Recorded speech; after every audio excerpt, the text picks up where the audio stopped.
Egaa ani kabajamtoota hordoftoota kiyyaa har'a kan hin qabadhee isiniif dhiyaadhe egaa akkuma beekamu chaanaaliin kiyya kan hojjetu appilikeeshinoota haaraa fi wantoota sooshaal miidiyaa wajjin wal qabatan afaan oromoodhaan isiniif dhiyeessa jechuudha.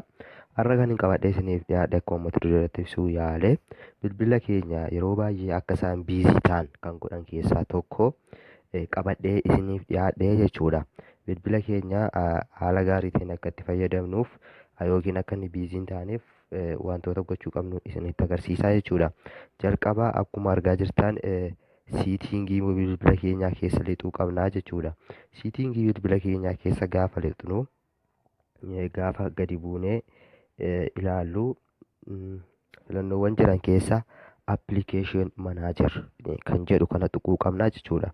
Appilikeeshin manaajerii kana gaafa tuqnu akkuma agartanii inni jalqabarra jiru kun appilikeeshinoota nuti namarraa dabarfanne yookiin daawunlood goonedha jechuudha. Kanaafuu appilikeeshinoonni duraan biraandii ta'anii bilbila keenya wajjin hojjetaman as keessa waan hin jirreef kana isaaniin argachuu fi ool kan jedhu kana keessa gallaa jechuudha. Ool kan jedhu kana keessa gaagallu appilikeeshinoota hundumaa iddoo tokkotti nuuf fidaa jechuudha. Appilikeeshinoota hundumaa ergi iddoo tokkotti nuuf fidee booda tokko tokkoon tuttuqnee ilaallaa jechuudha. Amma fakkeenyaaf appilikeeshinii jalqabarra jiru kana kiiboordiidha. Gaafan tuqee ilaalu waaw daataa kan jedhu argaa jirtu jechuudha. Daataa gara dhumaarra kan jirtu daataa kan jedhurraa meegaabaayitii 10.45 kan ta'u iddoo qabatee jira jechuudha. Iddoo qabachuun isaa kun faayidaa naaf buusatu hin taane daataa xuraa'aa waan ta'eef bilbilli koo akka cannaqamu godhaa jechuudha yookiin akka biizii ta'u godhaa jechuudha. Kanaafuu kileer gaafa goonu jechuudha daataa kana bilbilli koo tokko akka inni iddoo gadhiisee istooreejii firii ta'e argatu godhaa jechuudha. Inni lammataan immoo mobaayilli kiyya akka inni biizii hin taane gahee guddaa taphata jechuudha. Amma fakkeenyaaf kileer daataa kan jettu kana gaafan tuqu okey kan jettu kana tuqaa jechuudha deebisee.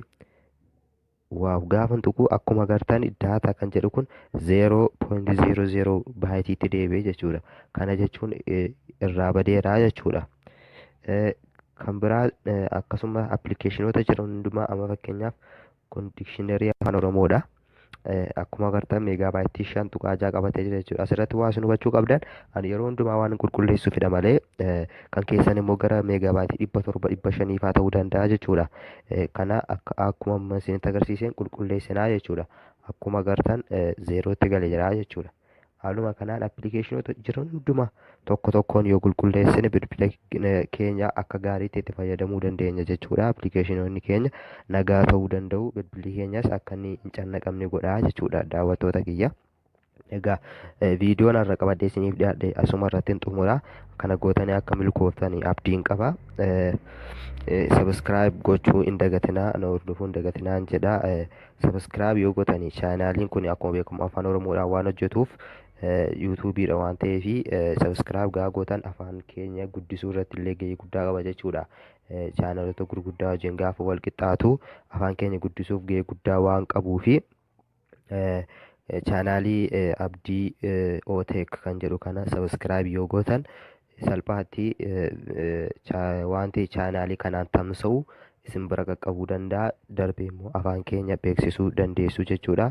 Baay'een isin jaalladha. Galatooma. Viidiyoo kan biraatiin akka hanga walitti deebinutti nagaan naaf turaan jedha.